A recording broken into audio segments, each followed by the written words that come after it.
Hello, my name is Rich Howard, owner of Architectural Builders Supply. In this video is to bring you a closer look at the National Guard products number 5060CL clear silicone thin type self-adhesive gasketing. That's what this material looks like when it ships to you. It's in a clear package typically. Got a bit of it removed from the end here so that we can review it closely. The CL, well, first of all, the 5060 is representative of the fin design that they refer to. The CL means clear, so that's what is making it difficult to see on the camera. It's also available in the B finish, which is going to be a dark bronze sort of color. Available in either 17-foot rolls, which would be typical for a 3-foot by 7 foot, 7 plus 7 plus 3 foot opening, and 21-foot, which would be good for 7 plus 7 plus 6. That's 20 foot. So, 17-foot rolls as well. Whatever combination will get you to 21 feet, or at least have enough on hand if you had to do an 8-0, well, maybe not an 8-0 by 8-0, but maybe a 6-0, 8-0. You're going to probably need to order a couple of smaller rolls, or one of each, that sort of thing.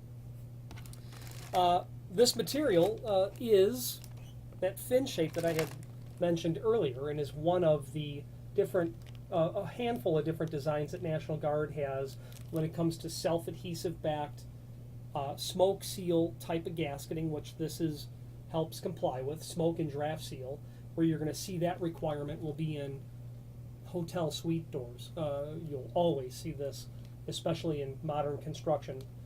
You'll see this sort of material installed all the time. The clear is very common. It will blend itself in so that it's, quite frankly, will appear to be the color of the paint below the surface of whatever it's attached to. That's one reason people will use it, because it's rather unobtrusive. Per the image below this video, this is 1/2 inch, even though it's showing out here a little bit closer to 9/16, and then an uncompressed sort of projection looking at 3/8, and according to the diagram it's 5/16. So, I'm sure that's just the flex in this material. So nominally it's 1/2 inch by 5/16. This is used in those sorts of applications where you're going to have a smoke and draft control sort of requirement on the door unit. It is required by code. It is something that is, quite frankly, mandatory to have installed. This material is easily installed, provided that you, as the installer, get the procedure down correctly. This material, if it's not installed correctly, you can expect that it will not work, or that the installation will fail. And basing that on actual experience, here's what I mean. There's a link below this video to a document called instructions, and that is nothing other than the card that's included with the material itself. I've installed this material not only for its intended purpose of smoke and fire control, or smoke and draft control, but I've installed it just because it's easy to install. It's something that will help augment existing weather stripping applications very easily. I've used it to help retard the transmission of sound, of dust, debris that will come through the air, and I've seen how incredibly effective it is at that sort of application, in addition to what it's intended to be installed for. And I've sold this to people who have used it for a variety of different applications, where they might be weather sealing the bottom of windows. I've had people who specialize in scorpion control in the American Southwest, and there's a very small margin under the door, and they will literally install this material. I'm not attesting to its effectiveness. I've not heard how effective it is, but I've had people install this in those installations where they've wanted to mitigate that sort of problem. Those calls are always interesting. Here in Chicago, we don't have that problem. We would use it for another purpose, obviously, snow and ice. So the fact of the matter is, let's get to the instructions. I've installed this material, and I'm going to chime in with my observations. The surface temperature of the frame must be above 50 degrees. I've never tried to install it below, obviously, room temperature, but it certainly makes sense. Step 2, clean the frame with the wipe provided to remove dust, oil, grease, dirt, etc. Before we move on, it's so important that the frame is perfectly free of any sort of foreign debris, that they include an alcohol wipe. That's how important it is. If the frame is not completely clean, free of dust, debris, even the oil from your hands, you'll come the next day and the installation will partially have failed. And that's, I have witnessed that firsthand. Wax coated or high gloss painted surfaces will require some roughening of the surface with a Scotch-Brite pad or sandpaper so the adhesive will properly bond. That is true. You're going to want to give some surface area to that adhesive so that it will work. Measure and pre-cut the pieces to fit the heads and jambs. That's correct.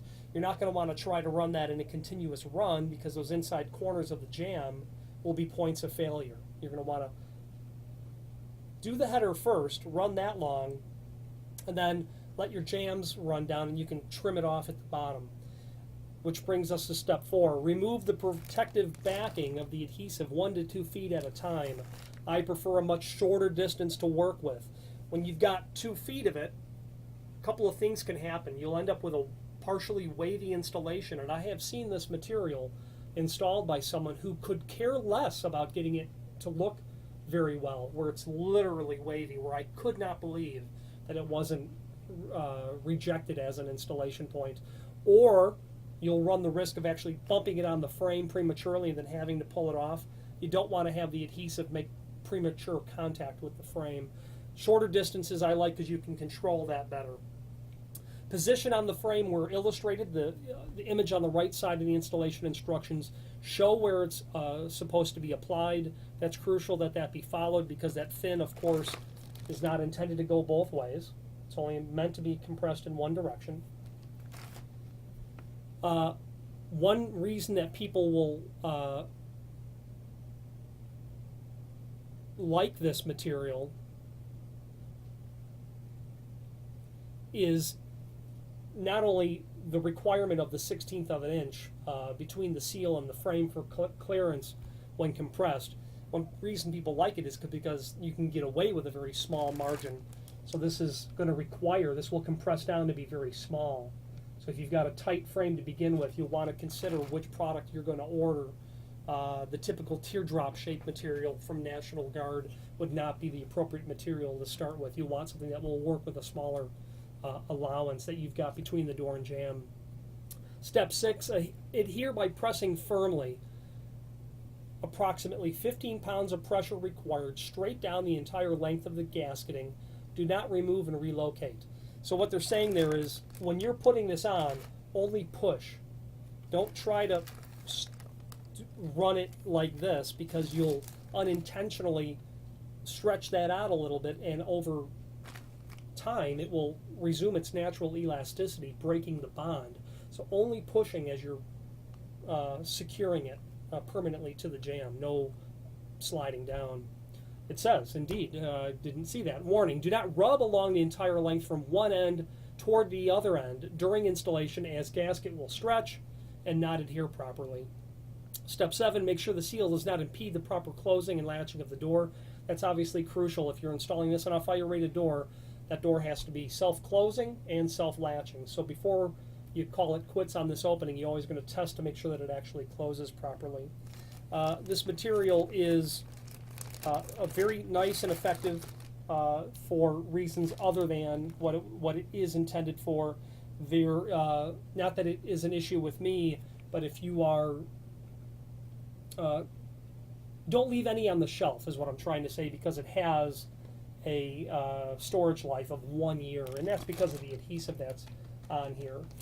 So don't keep it lying around unused. You'll want to use it. The name National Guard is synonymous with all things weather stripping related. There is a link below this video to not only a product brochure where you can review the 5060 along with National Guard's other typical items that you will see for smoke and draft control. The V-style silicone fin, the T-style like this, and then the teardrop shape mentioned earlier. And the teardrop shape, admittedly, is more common of a gasket that's used for smoke and draft control. But the fact of the matter is, you know, I find the fin style, especially the clear, to be a little less obvious on the door and frame when it's installed. There's also a link below this video. What I was getting to was the manufacturer's page, where you can view the entire National Guard catalog. And if you have more than an occasional need of weather stripping, by all means familiarize yourself with their full line catalog, as they are a comprehensive manufacturer of weather stripping. Not only gasketing that you would use in smoke and draft control, but thresholds, perimeter gasketing, door sweeps, material made of aluminum, stainless steel, architectural bronze. They have a comprehensive offering of metal vision frames that you will see installed in both wood and metal doors. If you have any questions on the National Guard 5060 CL smoke and draft control, self-adhesive gasketing, or any other National Guard product, please feel free to reach out to us. Thank you.